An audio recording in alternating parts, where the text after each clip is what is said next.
الحمد لله وحده والصلاة والسلام على من لا نبي بعده وأصحابه أجمعين أما بعد قال الله تبارك وتعالى أعوذ بالله من الشيطان الرجيم بسم الله الرحمن الرحيم والفجر وليال عشر والشفع والوتر والليل إذا يسر هل في ذلك قسم لذي حجر صدق الله العظيم قال النبي صلى الله عليه وسلم من أراد أن يزحي فلا يأخذ في العشر من شعره وأظفاره وقال النبي صلى الله عليه وسلم صيام يوم عرفة أحتسب على الله أن يكفر السنة التي قبله وسنة التي بعده وقال النبي صلى الله عليه وسلم سمنوا زحاياكم فإنها على الصراط متاياكم أو كما قال النبي صلی اللہ علیہ وسلم۔ محترم بھائیوں بزرگوں، جس مہینے میں ہم داخل ہوئے ہیں یہ بہت ہی عظمت والا، فضیلت والا، برکت والا مہینہ ہے، ذی الحجہ کا مہینہ۔ یہ اشہر حرم میں سے ہے اور یہ سال کا اختتام اسی مہینے پر ہوتا ہے۔ محرم سے اسلامی سال کی ابتدا اور شروعات ہوتی ہے، اور اس مہینے کو اللہ تعالیٰ نے بڑی فضیلتوں سے نوازا ہے۔ قرآن پاک میں سورہ فجر میں اللہ تعالیٰ نے 10 راتوں کی قسم کھائی ہے، اور ذی الحجہ کے فجر کی قسم کھائی ہے۔ مفسرین ان 5 آیات کے بارے میں فرماتے ہیں کہ یہ آیات ذی الحجہ کے مہینے کی فضیلت میں نازل ہوئی ہے، اور ان آیات سے اس مہینے کی فضیلت واضح ہوتی ہے۔ اللہ تعالیٰ نے قسم اٹھائی ہے فجر کی، والفجر ولیال عشر، کہ ذی الحجہ کے فجر کی قسم اٹھائی ہے، ذی الحجہ کے 10 راتوں کی قسم اٹھائی ہے، ذی الحجہ کے رات کی کہ جب وہ رات لوٹ جائے اس کی قسم کھائی ہے۔ یہ قسم اٹھانے کے بعد اللہ فرماتے ہیں کہ اتنی قسمیں اٹھانے کے بعد، تاکید کرنے کے بعد بھی کسی عقل والے کو شک کی گنجائش ہے کہ یہ جو دن ہیں، یہ ایام ہیں، بڑی فضیلت والے ہیں۔ اللہ نے اس فضیلت کو قرآن پاک میں واضح طور پر ذکر فرمایا ہے۔ اللہ کے نبی صلی اللہ علیہ وسلم نے ارشاد فرمایا کہ ذی الحجہ کا مہینہ بہت ہی بابرکت، عظمت والا، فضیلت والا ہے۔ پھر اس کی فضیلت میں اللہ کے نبی صلی اللہ علیہ وسلم نے ارشاد فرمایا کہ ذی الحجہ میں اللہ کے لیے عبادت کرنا سال بھر عبادت کرنے سے افضل ہے۔ یہ جتنے دن گزرتے ہیں ذی الحجہ کے علاوہ، ان دنوں میں عبادت کرنے سے زیادہ اللہ کو ان دنوں میں عبادت کرنا اللہ کو محبوب ہے، پسندیدہ ہے۔ اللہ خوش ہوتے ہیں اس بندے سے جو ذی الحجہ کے مہینے میں اپنے اللہ کو اپنی نیکی دکھاتا ہے۔ اور اس کی فضیلت میں اللہ کے نبی جناب رسول اللہ صلی اللہ علیہ وسلم نے ارشاد فرمایا کہ ذی الحجہ کے ایک دن کا روزہ رکھنا 1 سال روزہ رکھنے کے برابر ثواب ہے۔ 9 دن روزہ رکھیں گے، 10ویں دن تو عید کا دن ہوتا ہے، عید کے دن روزہ رکھنا جائز نہیں ہے، حرام ہے۔ تو ان 9 دنوں میں روزہ رکھنا، ایک دن روزہ رکھنا 1 سال روزہ رکھنے کے برابر ثواب ہے۔ تو 9 دن آپ روزہ رکھیں گے تو 9 سال عبادت کرنے کا ثواب ہمارے نامہ اعمال میں اللہ تعالیٰ لکھ دیتے ہیں۔ اور دوسری فضیلت اللہ کے نبی صلی اللہ علیہ وسلم نے ارشاد فرمایا کہ اگر 1 رات عبادت کر لے تو 1 سال عبادت کرنے کا ثواب اس کے نامہ اعمال میں لکھ دیا جاتا ہے۔ اور ایک روایت میں یوں فرمایا کہ کسی رات میں کوئی عبادت کرے، تہجد پڑھے، اللہ کو اللہ سے دعائیں مانگے، رات میں جو بھی عبادت بندہ کر سکتا ہے کر لے، تو اس کو شب قدر میں عبادت کرنے کے برابر ثواب ملتا ہے کہ آپ 10 دن راتوں میں جاگ کر عبادت کریں گے تو اس 10 دن شب قدر میں عبادت کرنے کا ثواب اس کے نامہ اعمال میں لکھ دیتے ہیں۔ شب قدر رمضان میں آدمی کو تلاش کرنے کا حکم ہے، آخر عشرے میں 5 راتوں میں آدمی کو جستجو اور محنت کرنے کی تاکید کی گئی ہے، پھر بھی پتہ نہیں ملی نہیں ملی، لیکن یہاں پر بتا دیا گیا ہے کہ شب قدر کا جو ثواب ڈھونڈنے والے کو ملتا ہے عبادت کرنے پر، وہی ثواب ان راتوں میں عبادت کرنے پر بندے کو مل جاتا ہے۔ تو اتنی بڑی فضیلت ہے۔ خصوصی طور پر اللہ کے نبی صلی اللہ علیہ وسلم نے 9ویں ذی الحجہ کے روزے کے بارے میں فرمایا، صیام یوم عرفۃ احتسب علی اللہ ان یکفر السنۃ التی قبلہ وسنۃ التی بعدہ، کہ کوئی آدمی 9ویں ذی الحجہ کا روزہ رکھے، یوم عرفہ کا روزہ، 9ویں تاریخ کا روزہ۔ عرفے کے روزے سے مراد وہ روزہ نہیں جو حاجی عرفات کے میدان میں رہتے، ان کا 9واں دن ہوتا ہے، اس لیے وہ عرفات کے میدان میں ہوتے ہیں۔ بعض جو لوگ ہوتے ہیں وہ نخل مارنے کے لیے وہاں کے عرفے کا اہتمام کرتے ہیں، رمضان کی عید وہاں ہو گئی تو یہاں بھی کر لے رہے ہیں، یہاں پر وہ چاند نہیں دکھا تو یہاں بھی روزہ رکھ لے رہے ہیں۔ تو یہ بیوقوفی کی علامت ہے۔ اللہ نے ہر ایک جگہ کے الگ الگ ٹائم ٹیبل بنائے ہیں، کسی ملک میں رات ہے تو کسی ملک میں دن ہے، 24 گھنٹے کا فرق ہے، 12 گھنٹے کا فرق ہے، 2 دن کا فرق ہے، یہ اللہ کی بنائی ہوئی ترتیب ہے۔ تو ہمارے پاس جو دن عرفے کا ہوتا ہے وہ اسی دن روزہ رکھنا ہے۔ اس کا مطلب یہ نہیں کہ وہاں پر جو عرفہ ہو رہا ہے سعودی کے اندر حاجی رہ رہے ہیں تو اس دن کا نہیں ہے، بلکہ ہمارے یہاں کے دن کا اعتبار ہوگا جو جمعہ کے دن آ رہا ہے، ہفتے کو عید ہوگی، جمعہ کو عرفے کا دن ہوگا۔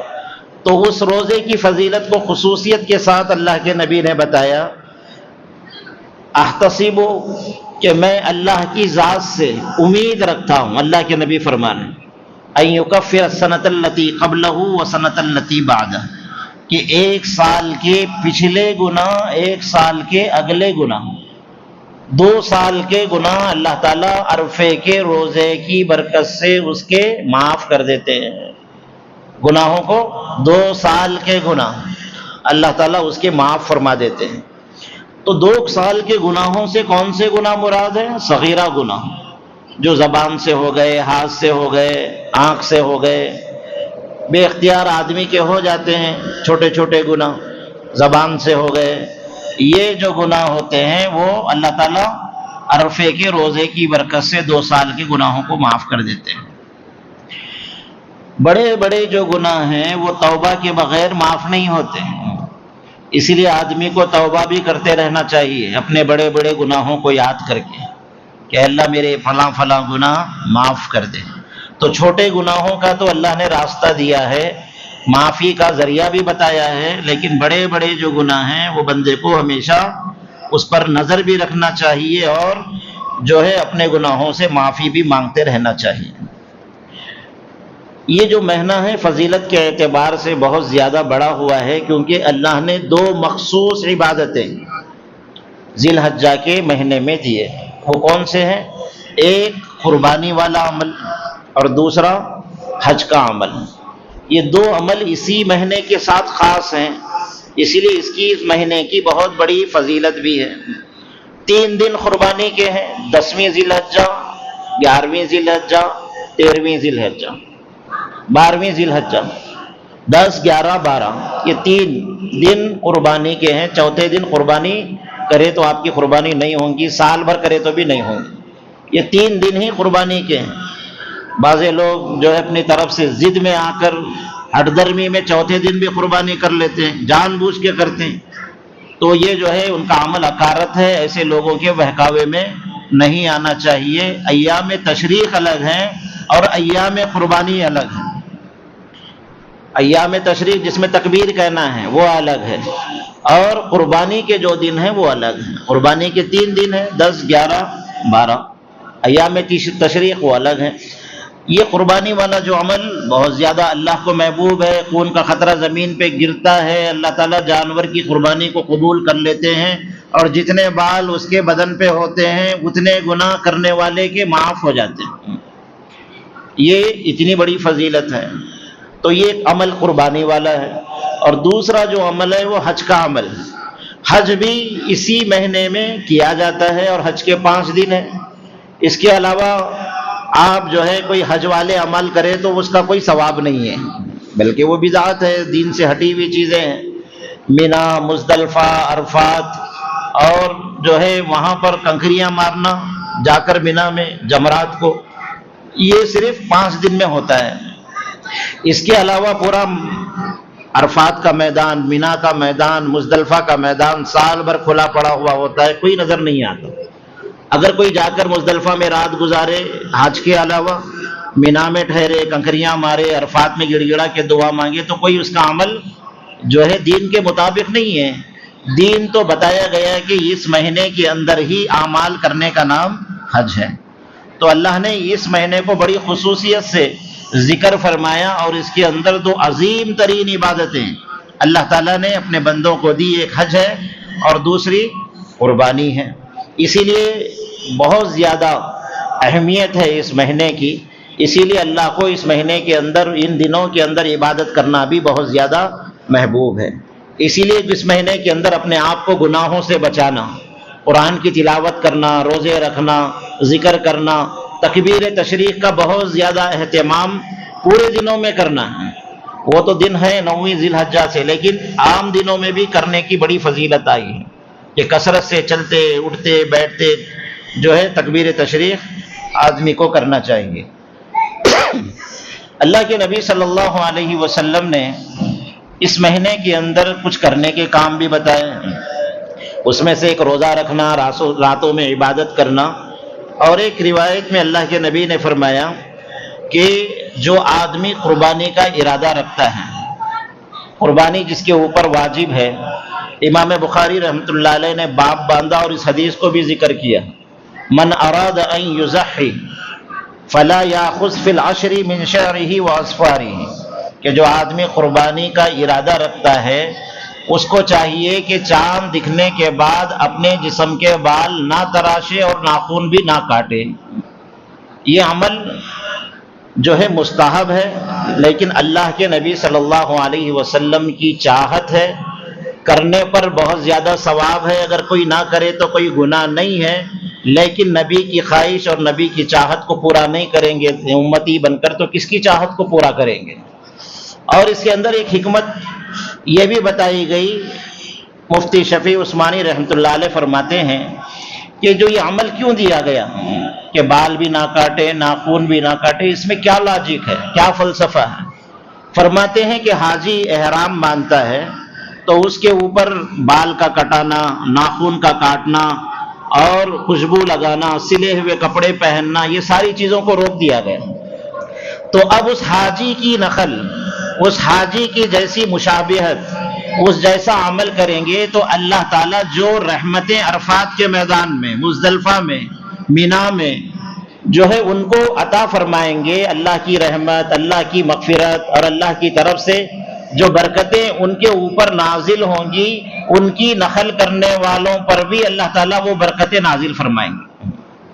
کیوں؟ کیونکہ ان جیسی نقل کر رہا ہے، ان جیسا بننے کی کوشش کر رہا ہے، تو اللہ کی ذات سے امید ہے کہ جو برکتیں ان کو مل رہی ہے، ان جیسی شباہت کرنے کی وجہ سے، شہابت اختیار کرنے کی وجہ سے، وہ مشاہبیت کی وجہ سے ان کو بھی اللہ تعالیٰ وہ برکتیں نازل فرمائیں گے، ان کا بھی یہ حصہ ان کو ملے گا۔ کوئی آدمی پیسہ نہیں ہے اس لیے حج کو نہیں جا رہا، لیکن یہ عمل کر لے گا تو جو ہے کم سے کم اللہ کی ذات سے یہ امید ہے کہ اللہ حج کی بھی توفیق دیں گے۔ اگر حج مقدر میں نہیں ہے تو جو رحمتیں حاجیوں پر پڑ رہی ہے وہ اپنے گھر پہ بیٹھے ہوئے اس کے اوپر بھی پڑ سکتی ہے۔ اسی لیے ناخن اور بال جو ہے کاٹنے سے منع کیا گیا ہے، جو مستحب عمل ہے۔ اللہ کے نبی صلی اللہ علیہ وسلم نے ایک عمل یہ بھی بتلایا کہ جو 9ویں ذی الحجہ سے، اس مہینے میں کرنے والا جو کام ہے، 9ویں ذی الحجہ کی فجر سے 13ویں ذی الحجہ کی اثر تک تکبیر تشریق کا ایک مرتبہ کہنا یہ واجب ہے. ایک سے زائد مرتبہ کرنا سنت نہیں ہے، سنت کے خلاف ہے. اللہ کے نبی نے ایک ہی مرتبہ کہا. اگر کوئی کہنا چاہتا ہے تو دن بھر کہے، کوئی منع نہیں ہے، لیکن دین اتنا ہی ہے جتنا اللہ کے نبی نے بتایا. ایک مرتبہ کہنا، زور سے کہنا کہ مسجد گونجے، یہ ہر مسلمان کو ہر نماز، فرض نماز کے بعد ایک مرتبہ کہنا واجب ہے. مرد پر، عورت پر، ہر بالغ کے اوپر ایک مرتبہ تکبیر تشریق کا کہنا واجب ہے. عورتوں کو عام طور پر گھروں میں جو ہے اس کی توفیق نہیں ملتی، تو گھر میں جہاں پر وہ نماز پڑھ رہی ہے تکبیر تشریق لکھ کر پرچہ دیوار پہ چپکانا چاہیے کہ سلام پھیرنے کے بعد فوراً نگاہ پڑھ لے تو وہ اس کو پڑھ لے، کیونکہ یہ واجب عمل ہے. اگر چھوٹ گیا تو اس کی قضا بھی نہیں ہے. اگر کوئی نہیں پڑھا تو بعد میں پڑھنے کی بھی گنجائش نہیں ہے، اسی وقت میں پڑھنے کا حکم ہے، اور زور سے پڑھنے کا حکم ہے کہ مسجد گونجے. دو چار آدمی میں اس صف کے پڑھ لیتے ہیں، پیچھے والوں کو بھی توفیق نہیں ہوتی. جہاں نہیں پکارنا ہے وہاں پکارتے ہیں، جہاں پکارنے کا حکم دیا گیا وہاں پر ہم نہیں پکارتے. تو اسی لیے تکبیر تشریق کا ایک مرتبہ کہنا واجب ہے 9ویں ذی الحجہ سے 13ویں ذی الحجہ کی عصر تک، بلند آواز سے. عورتوں کو آہستہ کہنا چاہیے. قربانی کے 3 دن ہیں، 3 دن، چوتھا دن قربانی کا نہیں ہے. اللہ کے نبی صلی اللہ علیہ وسلم نے ارشاد فرمایا سمنوا ضحایاکم فإنها علی الصراط مطایاکم. اللہ نے مال دیا ہے، قربانی کا جانور پیسے پہلے سے ہی لا رہے ہیں، آپ لا کر گھر میں جگہ بھی ہے باندھنے کے لیے، تو کچھ دن پہلے لانا چاہیے، ہاتھ سے کھلانا پلانا چاہیے تاکہ اس کی محبت آپ کے دل کے اندر آئے، اس سے انسیت بڑھے. پھر ذبح کرتے وقت دل کے اوپر درد ہو اور ایک کیفیت ہو، اسی کا نام یہ اصل قربانی کی روح ہے. اگر یہ چیزیں نہیں ہیں تو آدمی جو ہے بالکل قربانی کے قریب بھی لا سکتا ہے، لیکن قربانی کے جانور کو پہلے لا کر دوسروں کو تکلیف نہیں دینا چاہیے. قربانی کا جانور لا لیے 15 دن 20 دن پہلے، روڈ پہ باندھے ہیں. راستہ سب کا حق ہے، کسی ایک کی جاگیر نہیں ہے، وہ سب کا حق ہوتا ہے. چلتے پھرتے جتنے لوگ ہوتے ہیں وہ سب کا حق ہے، راستہ ہم بند نہیں کر سکتے. وہ تو بیل ہے بیچارہ، جہاں بھی باندھیں گے وہ بیل ہے، اس کو معلوم نہیں کہاں کھڑنا کیا نہیں کھڑنا، لیکن لا کر باندھنے والا بیل نہیں بننا چاہیے. اس کی طرح بیل کی طرح یہ بھی بیل بنے ہوئے ہیں، تو جو ہے لوگوں کو تکلیف دینے کا سبب نہیں. اپنی جگہ میں باندھیں، لوگوں کو تکلیف نہ دیں، راستے میں کچرا نہ ڈالیں، آنے جانے والوں کو تکلیف نہ ہو. حدیث میں آیا ہے اماطۃ الاذی عن الطریق، یہ ایمان کا حصہ ہے کہ راستے سے تکلیف دہ چیز کو ہٹانا، اس پہ ثواب ہے. اگر کوئی راستے میں کوئی تکلیف کی چیز ڈال رہا تو اس میں عذاب بھی ہے. تو آپ قربانی کر رہے ہیں گویا کہ اللہ کو ناراض کر کے کر رہے ہیں. راستہ بند کیے ہوئے ہیں، آنے جانے لوگوں کو تکلیف ہو رہی، آنے جانے والوں کو بیل لات مار رہا، تو راستے میں باندھ رہے ہیں، دوسروں کو تکلیف دے رہے ہیں. تو اس کا حکم جو ہے منع کیا گیا ہے کہ اپنی جگہ میں باندھے، آنے جانے والے لوگوں کو تکلیف نہ دیں، کیونکہ ان کو کھلائیں گے پلائیں گے تو بڑی فضیلت ہے. اگرچہ روایت ضعیف ہے، لیکن فضائل کے بعد میں ضعیف روایات اس کی ذوق کو بیان کرتے ہوئے محدثین نے اجازت دی ہے کہ یہ فرمایا سمنوا ضحایاکم، کہ اپنے قربانی کے جانوروں کو کھلا پلا کر موٹا تازہ کرو. فإنها علی الصراط مطایاکم، کیونکہ یہ جانور پل صراط پر، جو جہنم کا راستہ ہے، جہنم کے اوپر ایک راستہ ہے جس کو پار کر کے ہر انسان کو گزرنا ہے. بال سے باریک ہے، تلوار سے تیز ہے، 1500 سال کی مسافت ہے. نیک آدمی بجلی کی طرح گزر جائے گا، اور جو گناہگار ہوگا کٹ کر جہنم میں گرے گا. نیچے جہنم ہوگی، جہنم کے اوپر سے گزر کر یہ پل پہ سے جانا ہے. اس وقت یہ سواریاں جو قربانی کی جائے گی، یہ سواریاں جو ہے بنے گی، اور اپنے قربانی کرنے والوں کو سوار کرا کر اس پل سے پار کرا کر جنت تک لے جانے کا سبب بنے گی. تو ان کو خوش دلی کے ساتھ ذبح کرنا. اللہ نے مال دیا ہے تو تندرست جانور خریدنا، کنجوسی اور بخالت اس کے اندر نہیں کرنا چاہیے. اللہ نے مال دیا ہے تو اللہ کو راضی کرنے کے جذبے سے، جو ہے ریا، نام و نمود، لوگوں میں تشہیر کرنے کے لیے، اور گلی گلی گھما رہے ہیں، گھنٹیاں بن رہے ہیں، عجیب عجیب تماشے کر رہے ہیں. اللہ کو بتانا ہے یا لوگوں کو بتانا ہے؟ آج یہ بھی ایک ماحول لوگوں کا بنا ہوا ہے کہ قربانی لوگوں کو بتانے کے لیے لوگ کر رہے ہیں، اللہ کو بتانے کے لیے نہیں کر رہے ہیں۔ تو قربانی کو اس لیے کرنا ہے کہ اللہ ہم سے راضی ہو جائے۔ بعض لوگ یہ کہتے ہیں کہ نفلی قربانیاں بھی کرنے کی اجازت ہے، پہلے تو واجب قربانی کرنا چاہیے۔ بہت سے جو ہے مسئلہ یہ بھی ہے کہ بیٹے کی محبت، پوترے کی محبت، نواسے کی محبت میں دادا پوترے کی قربانی دے رہے ہیں، واجب ان کے اوپر ہے۔ تو یہ قربانی آپ پر واجب ہے تو آپ کو دینا ہے، نواسے کی پوترے کے اوپر واجب ہی نہیں ہے۔ اگر اللہ نے مال دیا ہے تو ان کی طرف سے بھی کرے، نفلی قربانی ہو جائے گی۔ نفلی قربانیاں زیادہ سے زیادہ کرنے کی تاکید کی گئی، کیونکہ قربانی اصل میں اللہ کو راضی کرنے کا عمل ہے۔ بعض لوگ ترغیب بھی دیتے ہیں، بھائی یہ نفلی قربانی کیوں کر رہے، بچی کی شادی کرو، فلاں بیمار ہے اس کو دو۔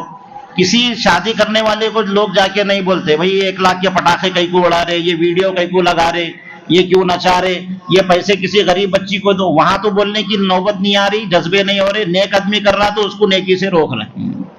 تو جو ہے نفلی عبادت قربانیاں بھی کثرت سے کرنا چاہیے، اپنی طرف سے، اپنی اولاد کی طرف سے، مرحومین کی طرف سے، صحابہ کی طرف سے، نبی کی طرف سے قربانی کرنا چاہیے۔ ایک مسئلہ یہ پوچھا گیا تھا کہ جو لوگ حج کو گئے ہیں کیا ان کی قربانی بھی کرنی پڑے گی؟ ہاں، ان کی طرف سے بھی قربانی یہاں رہنے والوں کو کرنی پڑے گی، کیونکہ وہ قربانی حج کی ہے اور یہ عید الاضحیٰ کی قربانی 15 دن ان کے وہاں پر مکے میں ہو رہے ہیں، تو وہ بھی مقیم ہیں، ان کی قربانی بھی یہاں پر کرنی پڑے گی۔ کسی آدمی کے اوپر قربانی واجب تھی، اس کو قربانی کے لیے جانور لے کر آیا، اب وہ جانور گم ہو گیا یا مر گیا یا چوری ہو گیا یا لاتے ہوئے پولیس والوں نے پکڑ لیا، حکومت نے ضبط کر لیا، تو پھر اس کو دوسرا جانور لا کر قربانی کرنا واجب ہے، پھر سے اس کو جانور لانا پڑے گا۔ یہ نہیں کہ لا لیے تھے بھائی قربانی ہماری ہوگی، نہیں، قربانی کے لیے دوسرا جانور اس کو لانا پڑے گا۔ قربانی جو ہے صاحب نصاب پر ہے، سال بھر مال گزرنا ضروری نہیں۔ 12 تاریخ کو اس کے پاس 40,000 روپے آ گئے تو ایک حصہ اس کا قربانی کا اس کے اوپر واجب ہو جاتا۔ سال بھر مالدار تھا لیکن قربانی کے دن ہی جو غریب ہو گیا تو اس کے اوپر کوئی قربانی نہیں ہوتی۔ قربانی جو ہے دینے کے لیے خود جانور لے ہیں یا کچھ احباب مل کر لائیں۔ عام طور پر جو حصے اجتماعی جو قربانی ہوتی ہے اس کے اندر علماء نے جو ہے غیر اطمینان کا اظہار کیا ہے کہ وہ گوشت خریدنا ہے، قربانی نہیں ہے۔